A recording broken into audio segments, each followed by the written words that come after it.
Hello there, I'm Alice Oliver, and you are listening to Just Films and That, the podcast that celebrates films we think might be underrated or underseen. It was Josh's turn to pick the film this week, and he went with Lara Croft, Tomb Raider from 2001. So, let's see what we thought.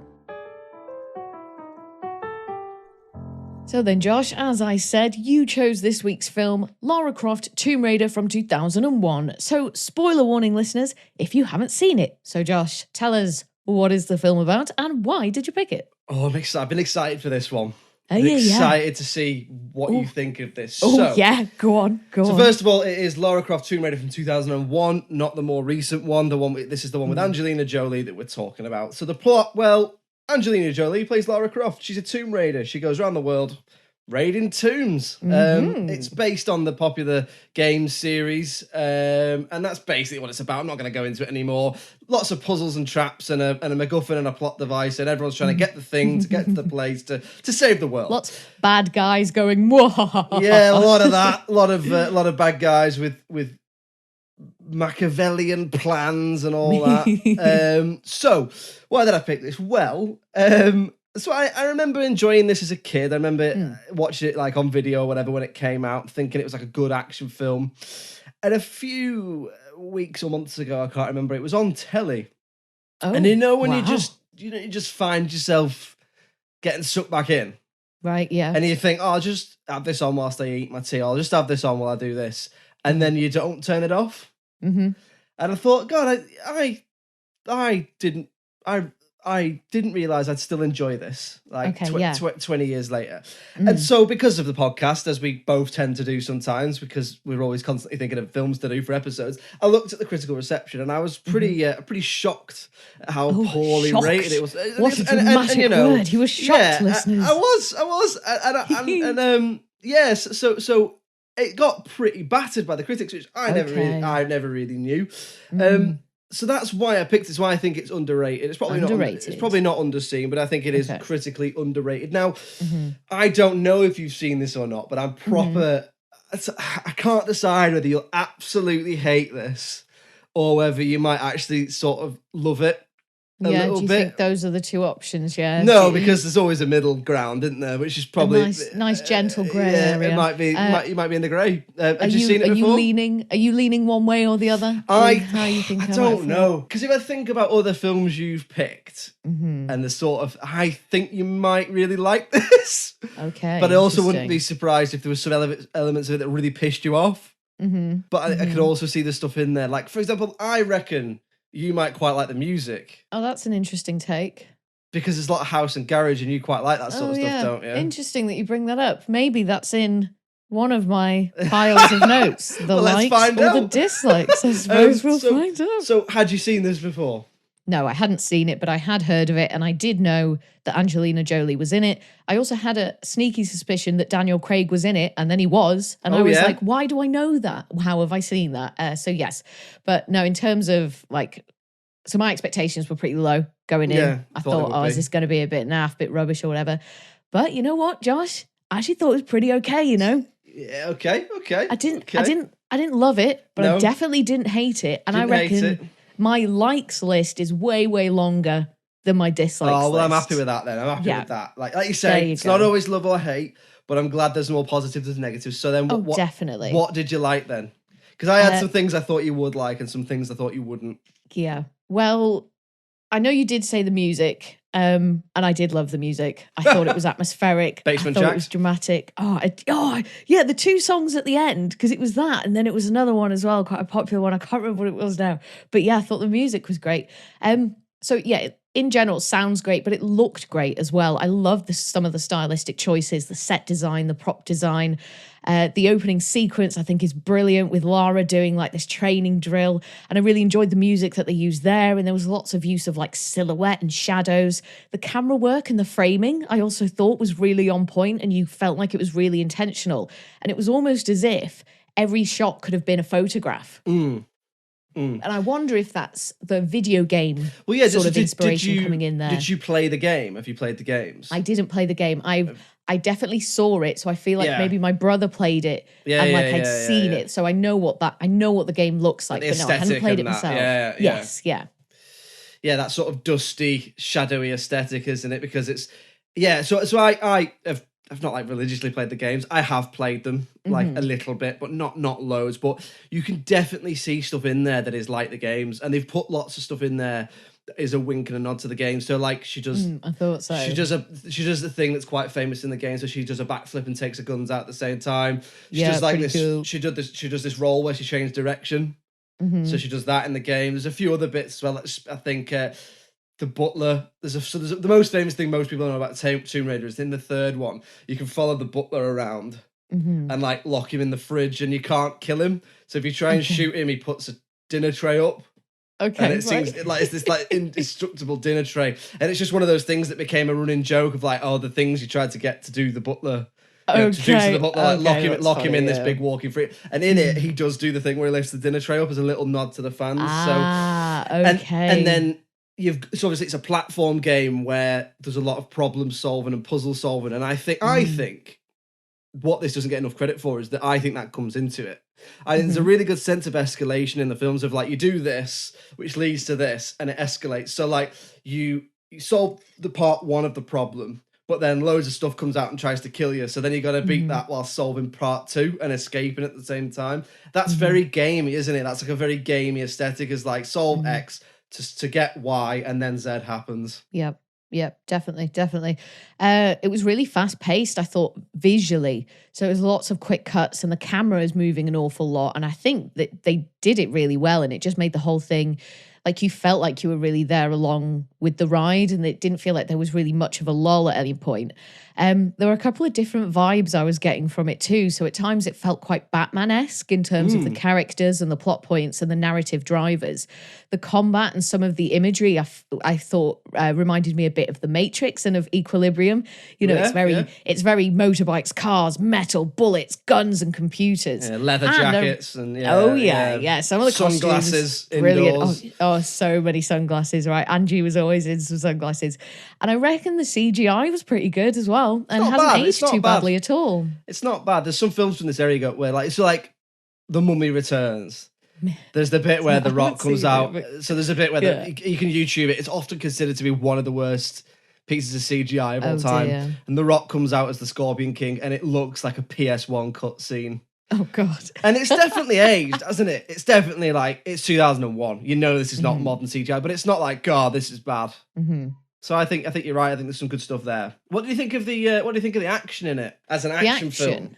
As an action film, yeah, I thought it was really good. So one of my points here was that there was a lot of long sequences without any dialogue at all. Usually the action sequences or some travel sequences.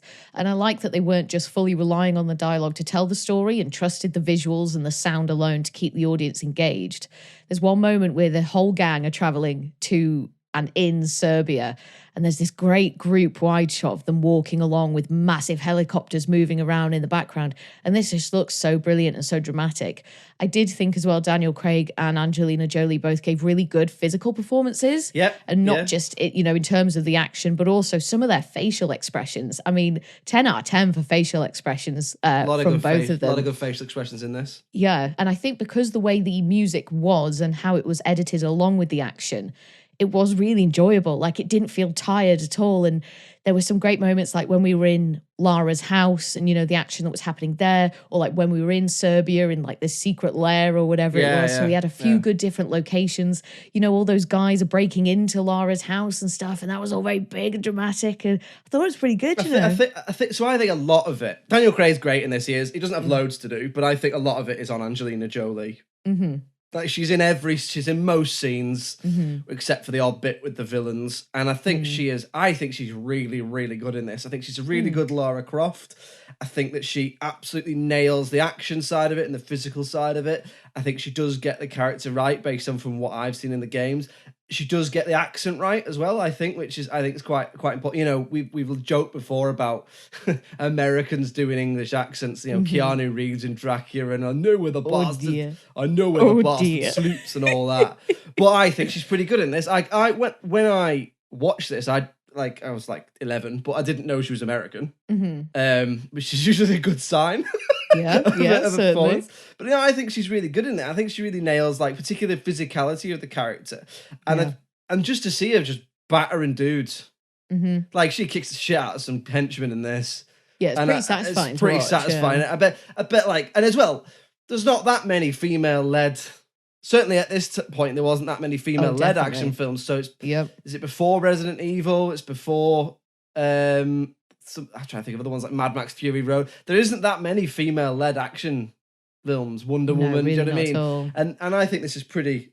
I think it's pretty cool to see just a badass Lara Croft just laying waste to dudes. Yeah, and there wasn't too much of a focus, I felt, on the fact that she was a woman. No. There was the odd thing with her and her butler, who is Rimmer from Red Dwarf, it is, which I just thought was funny. Chris Barry, I haven't seen him in anything else but Red Dwarf, so that was funny when he turned up. But he said, he was saying something like, oh, that's not very ladylike, or you need to do this to be more ladylike or whatever. And she was like, yes, well, I suppose a lady would. And there was the odd thing like that, but it wasn't a huge focus. And it wasn't like, oh, she's a woman, she must be weak and puny. And, oh, can you believe a woman is doing this? And it's like, oh, not her, a woman. Yeah. Like, it was more focused on Lara Croft, the person, not Lara Croft, oh, she is just the woman sort of thing. That's how I felt anyway. But my expectations with stuff like that are pretty low, especially with films from this time. 20 years ago or whatever, yeah. So what else then? What else did you like about it? I'm really glad that you liked it. Yeah, I did. I'm really glad.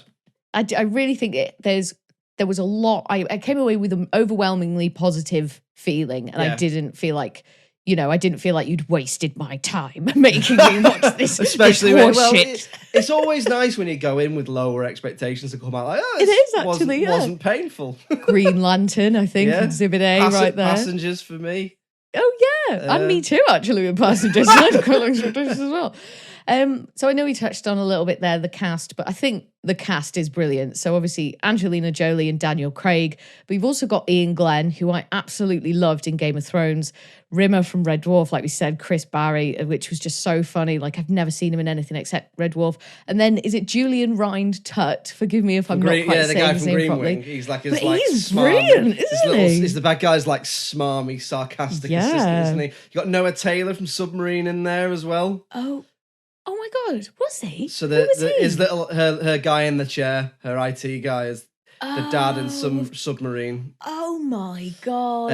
Of course, he was unrecognisable. But now that you say it, now I can see it. Yeah, you got John Voight. So Angelina Jolie's of course, her dad, actual dad playing her dad, which is quite a nice little touch, I think. And again, he does an all right British accent. I can't say I noticed his one as much. So we'll move on then to talking about anything that we perhaps didn't like about the film or anything we would change. So, Josh, where's your head at with this? What are you thinking? I see the song from the film. Oh my God, yeah, that was totally on purpose because I'm really smart and I write all my own jokes. That is why you get paid them big TV dollars. The broadcasting ability. Dollar bills.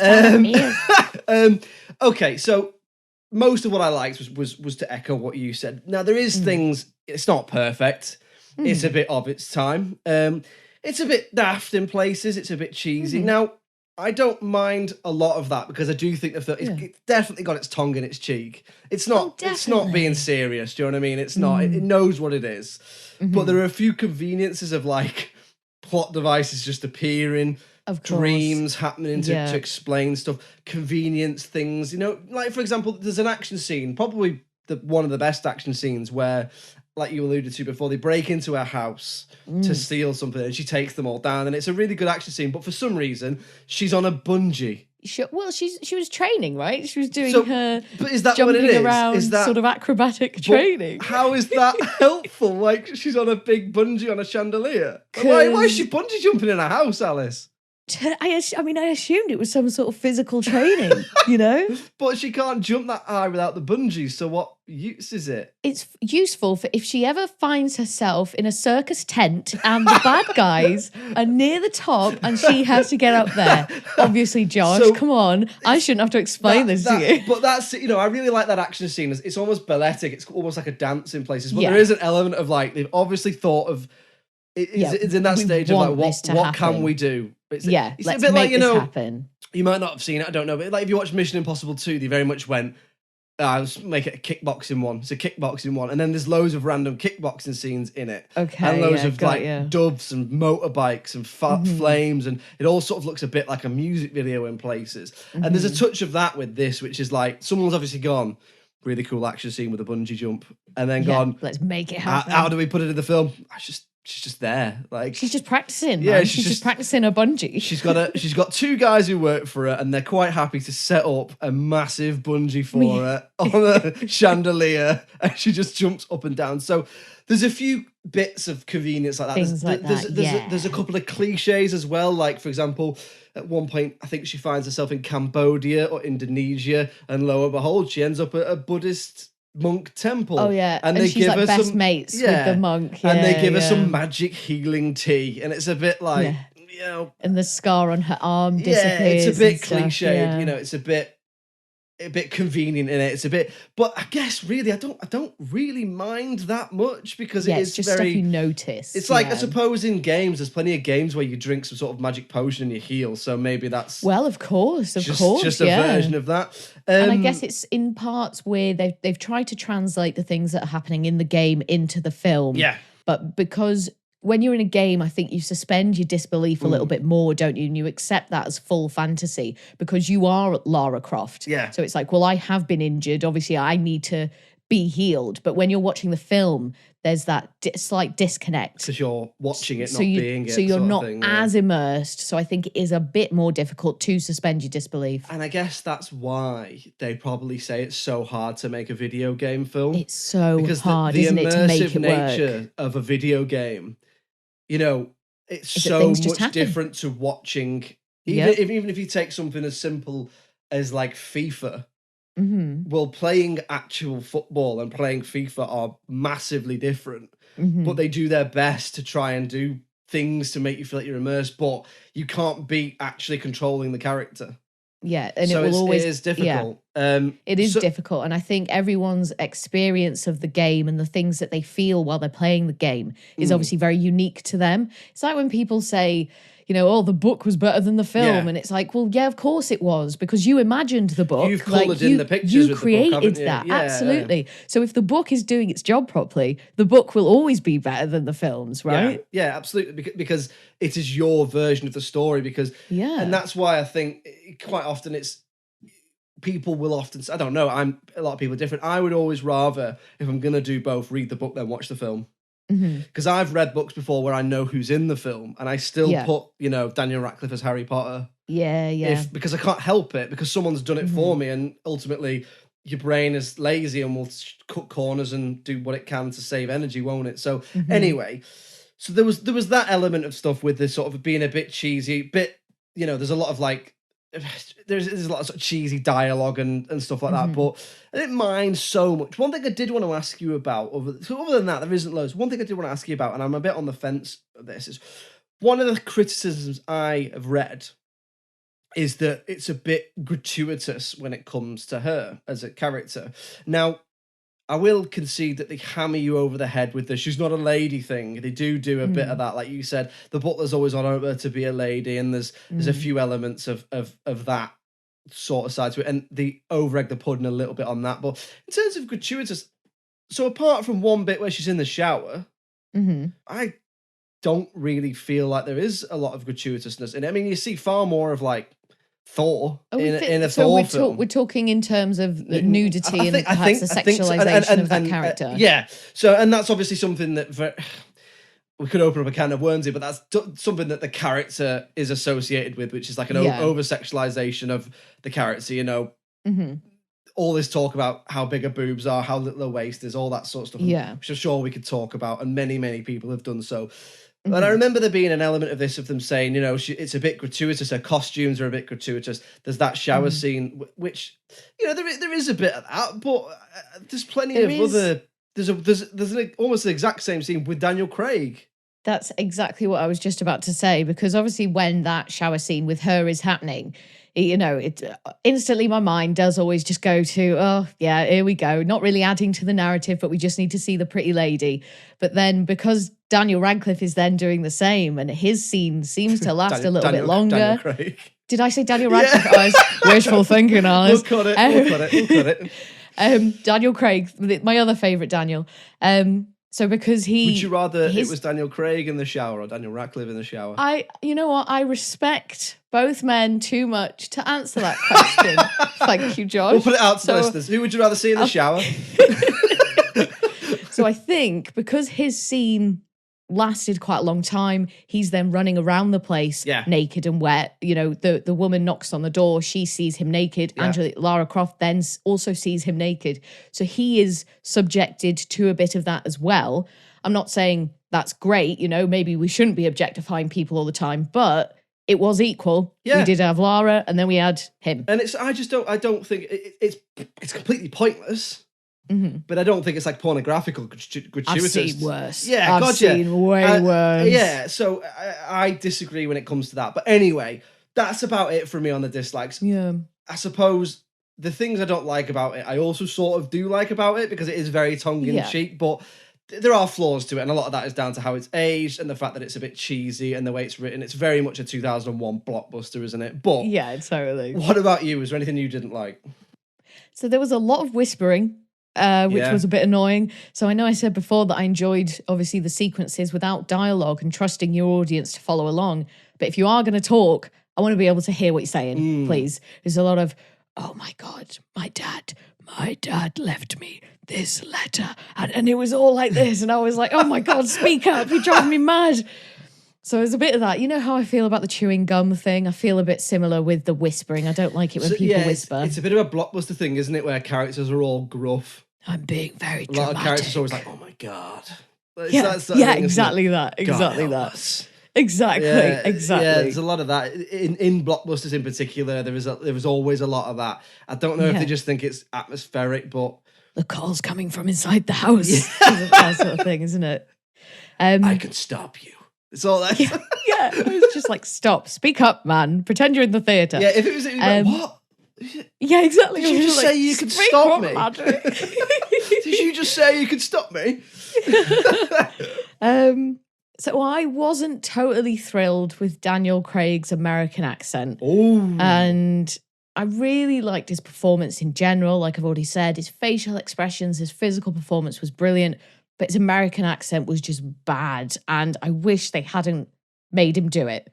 Like, you're in London. Yeah, there's no reason for him to be American, British people. What is the point? Because she's English, so maybe she might not have, probably has been to America, but why? Why does he have to be like that? I've never even thought about that because he's not, as far as I know, he's not even a character from the games. He's a love interest. Is he a love interest? He's a character that's been written for the film. So sort of, he's kind of got a history, it feels like, and you know, there's a tiny bit, and I quite liked the film for this actually, but there was a tiny bit of a will they won't they, but it was never all consuming, and it was never the main driver of the narrative, which I liked. So and they don't run off into the sunset together at the end. No, exactly. But you know, he was brilliant. Otherwise, I wasn't as sold on Angelina's British accent as much as you are. Okay. I do think it was perhaps a little bit too pronounced, if you know what I mean. But that's hard. It's hard when you're doing an accent that isn't your own. So I let her off. Again, didn't ruin it for me. And there was just one sequence really that really annoyed me. So when Lara's reading a letter that her dad has written to her, we're getting some visuals of her dad. And I think he was, the visuals were of him writing the letter. And this just went on for far too long. Like, I get that they needed to get all the info that was in that letter out in the open and for the audience to be aware of it. But I feel like there could have been a more sophisticated way of doing it. It's a bit of an exposition dump, isn't it? It is. It's a bit too much. And about halfway through, I was bored and I was like, this is too long. And the way he was speaking, it felt like every time he got to the end of his sentence that was the end, but the words just kept coming. And I just would have liked him. I would have liked the film to have worked on this a little bit more and maybe to work the information into the story in a different way. And that was really the main standout part for me that I didn't like. And that bit is really whispery as well. Okay. He's like, my darling Laura. Take care, my darling. Lara. Go and raid some tombs, my daughter. It's Daddy, John Voight. I am John Voight, your dad in real life, and everyone in the audience knows that. Yeah, it was just a bit too much. Like, do something different. Show me, don't tell me. Yeah, I know what you mean. I guess maybe that comes down to who it's for. Maybe it's for younger. Yeah, maybe. Because, there's definitely a lot of teenage boys enjoying this in 2001. But apart from that was it, you know. Didn't hate it. Thought it was okay. So we'll move on now then to talking about the critical reception. And Josh has picked this one because he thinks it's underrated. So that's interesting. So I haven't seen the critical reception, Josh. Should I hazard a guess, do you think? Yeah, I think. Yeah. Give us a guess. You think the vibe I get from you is that you think it is pretty underrated, but you've already we've alluded to the fact that we know it's not perfect, but that it doesn't deserve perhaps the battering that it got. It doesn't. So I'm going to say that it maybe got a low 5. And so I'm going to say 5.1 or 51% Rotten Tomatoes wise. And what I reckon that's what it got. Say? Is that what would you? You know what? Like, is it better than that? I think it's better than that. I'd nudge it into the 6s, maybe into the high 6s. And it's funny, you thought I'd like the music, and I really fucking did. So, and you know, I've been battering many films' music on the podcast. So for me, when there's a good score and a good soundtrack that I can really get my teeth into, I'm like, oh yeah, sick. Yeah. So yeah. I'd nudge it into the high 6s, I reckon. I'd probably give it that as well. It's not perfect, but it is. I think it's good fun. It's tongue-in-cheek, and it doesn't deserve the battering it got. Now, let's have a look. So, go on. At the time of recording... Give it to me. At the time of recording... Stop whispering. It's annoying. Sorry, I can't help it. At the time of recording. At the time of recording. Don't do it. At the time of recording. At the time of recording, it gets 57% on IMDb. So not too far off what we're saying. But then we go over to Rotten Tomatoes, Alice, and then it really takes a dip. The audiences give it 47%. So 10% worse than IMDb. But the critics, I'm afraid to say, give it 20%. That's criminal. That's disgusting. I think so. No. So it averages out 41% based on those 3 scores. Fucking hell. 20% bullshit from the critics. That for me. Are you mad? Didn't Green Lantern get 20% or something similar? Something like That's that. That's weird. I think it's not perfect, but it's not 20% bad. And in no dimension is this 20% bad. Some of the criticism was very much like, oh, you know, Angelina Jolie carries it well, she does the action well, but there's no story. It's like, there's fucking loads of story in this. There's a bit of story. There's a bad guys who want a thing. Lara wants the thing. We need to make sure they don't get the thing. You know, she goes to the place and she hits the guy with the bike in the face. She shoots the screwdriver at the guy. They go to Serbia. Yeah. You know, what else? She has a shower. Daniel Craig has a shower. We all have showers. Not Daniel Radcliffe. Daniel Radcliffe's not in this. He notoriously doesn't shower. Yeah. So are we saying underrated then? Oh, definitely, man. Right. Definitely underrated. It's definitely underrated. Okay, so there we go. Lara Croft Tomb Raider sliding on into the underrated vault with all the others. I'm happy about that. It's one of the. I'm usually happy when we put a film in there, but I'm particularly happy about this because I think that's so harsh. I think I'm really surprised, honestly. When you think of some of the films we've done and some of the scores they've received, I am really surprised by that. For me, I read some of the comments and I felt that was a snobbery about it. Oh, isn't there just though with the critics? And it's like, anyway. No snobbery is allowed on this podcast. What we're Every about. Film is welcome. The only thing we can give them all snobs a chance about is whispering and chewing gum. Chewing gum. My other least favourite thing. People doing accents when they wouldn't be bad accents, but accents when they wouldn't be speaking in that language in the film. Anyway, we'll be back next week with another film, so very much looking forward to you joining us then. Thank you as ever for listening to us. If you'd like to give us a suggestion for a film, it's justfilmsandthatpod@gmail.com. If you do get the time, we'd really appreciate it if you could give us a little review or rating on wherever you get your podcasts, really. Apple, Spotify, all the usual places, wherever does reviews, really. And we're on all the social media. If you just search for Just Films and That Pod on Facebook, Twitter, Instagram, TikTok, we're always there with something or other. We're always trying to keep you entertained with lots of content. Speaking of content, we're also on the television, Alice, aren't we? We are indeed. We are on the local TV network every Friday from 6 p.m. So if you live in Birmingham, Bristol, Leeds, Liverpool, or the northeast of England, you can find us on Channel 7 on Freeview. Or if you live in North Wales or South Wales, you can find us on Channel 8 on Freeview. Or if you've got Sky, you can find us on Channel 195 across the country. So that's every Friday evening from 6 p.m. on the local TV network. All that remains to be said then. I knew you had a feeling you were going to do something like that. All that remains to be said is thanks for listening, and I'll see you next week. Cheerio. Bye.